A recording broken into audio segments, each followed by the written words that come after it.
Welcome to my channel. ఈరోజు గుత్తి వంకాయ కూర ఎలా చేయాలో తెలుసుకుందాం. ముందుగా పాన్ పెట్టుకొని 3 స్పూన్లు వేరుశనగపప్పులు, 2 స్పూన్లు ధనియాలు, 1 టేబుల్ స్పూన్ జీడిపప్పు, 1 టేబుల్ స్పూన్ నువ్వులు వేసి ఫ్రై చేసుకోవాలండి.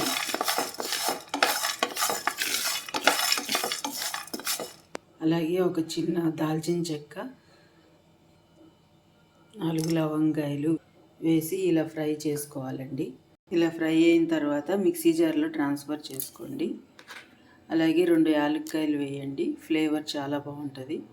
ఇప్పుడు వీటన్నిటిని మెత్తగా మిక్సీ వేసుకోండి. ఇలా మెత్తగా వేసుకోవాలండి. ఇలా పౌడర్ ఇలా రావాలి.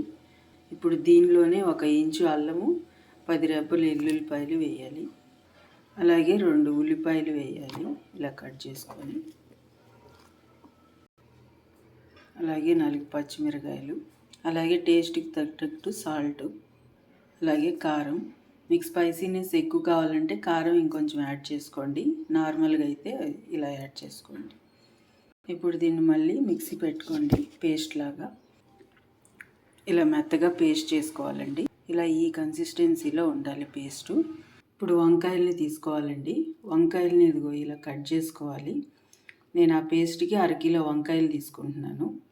అలా కట్ చేసుకొని ఇలా ఆ పేస్ట్ని దీంట్లోకి ఇలా స్టఫింగ్ చేసుకోండి. అలా అన్ని వంకాయలు స్టఫింగ్ చేసుకున్నాక ఇలా పాన్ పెట్టుకొని ఆయిల్ వేసుకోండి. ఇలా ఆయిల్ హీట్ అయినాక జీలకర్ర, కాస్త పసుపు వేసి మీడియం ఫ్లేమ్లో పెట్టుకోండి. ఇప్పుడు స్టఫింగ్ చేసుకున్న వంకాయలన్నీ యాడ్ చేయండి. ఇలా వంకాయలన్నీ యాడ్ చేసుకొని స్టఫింగ్ చేసుకొని ఒక 2 మినిట్స్ ఆగనివ్వండి. మీడియం ఫ్లేమ్లో పెట్టుకోండి.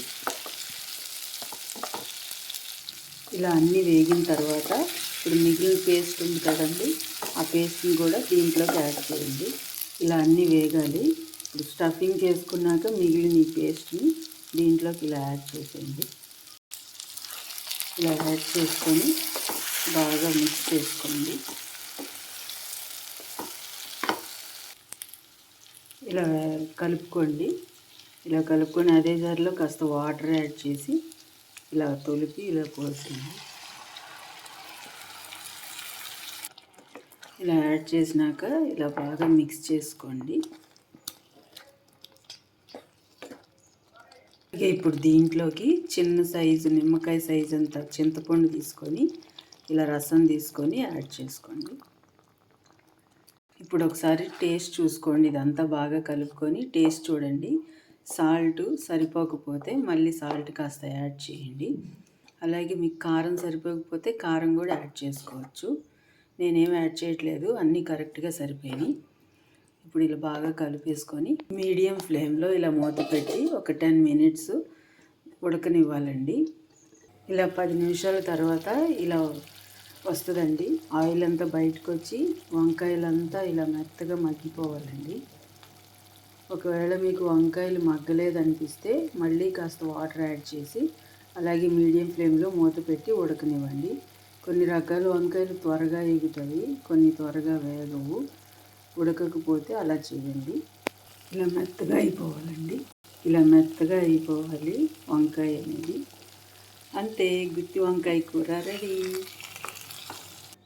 అంతే, దీన్ని బౌల్లో ట్రాన్స్ఫర్ చేసుకొని సర్వ్ చేసుకోవటమే. అన్నంలోకైనా బాగుంటుంది, చపాతీలోకైనా చాలా టేస్టీగా ఉంటుందండి. ఇలా వంకాయ ఇలా మెత్తగా అయిపోవాలి. నచ్చితే మీరు కూడా ట్రై చేసి ఎలా ఉందో కామెంట్ చేయండి. అలాగే లైక్ చేయండి, షేర్ చేయండి, సబ్స్క్రైబ్ చేసుకోండి. బాయ్.